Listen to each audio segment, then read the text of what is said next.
Chandler, thank you. A top South Carolina lawmaker says he believes the state's lead banker has, quote, lost control of the state's finances. It followed an hours-long hearing that got contentious at times today into an investigation into nearly $2 billion of taxpayer money that no one knows the owner of. State House reporter Mary Green was there and has the details. Mr. Loftus has abrogated his responsibility as a state treasurer.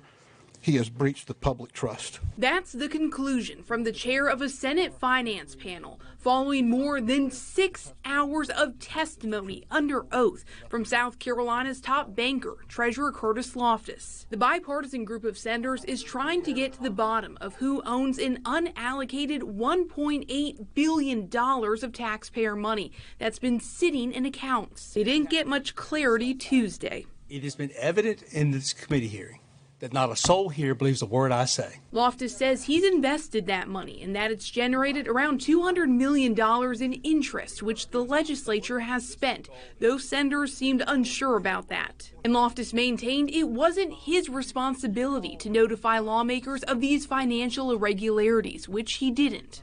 Our observations are that these problems originated in the Treasurer's office, that you have not accepted responsibility for them in 7 years since they occurred, and that the records of the Treasury are a mess. Senator, that is highly irresponsible. It is not accurate. The man on the receiving end of much of Loftus's finger-pointing, Comptroller General Brian Gaines, also testified and left right after answering the handful of questions senators posed to him. Who do you believe is responsible for resolving the problem? I would say the Treasurer's office, as the transactions originated out of their office. The hearing flared up throughout the day. It looks like a deliberate act of you trying to cover something up. I'm not going to stand here and be accused of breaking the law. Yes, you are. And the treasurer even threatened to walk out after senators suggested the state ledger was out of balance at the end of the last fiscal year.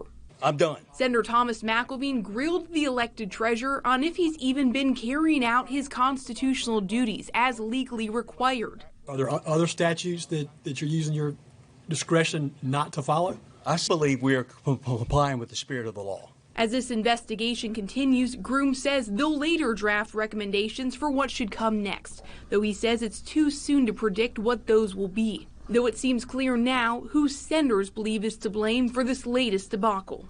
The Treasurer has lost control of the state's finances.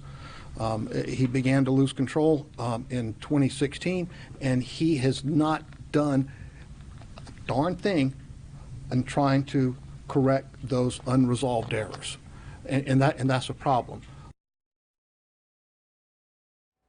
This investigation is the latest revelation stemming from a $3.5 billion accounting error that this same Senate panel investigated last year. That led to the resignation of then Comptroller Richard Ekstrom as senators were moving toward proceedings to kick him out of office. Meanwhile,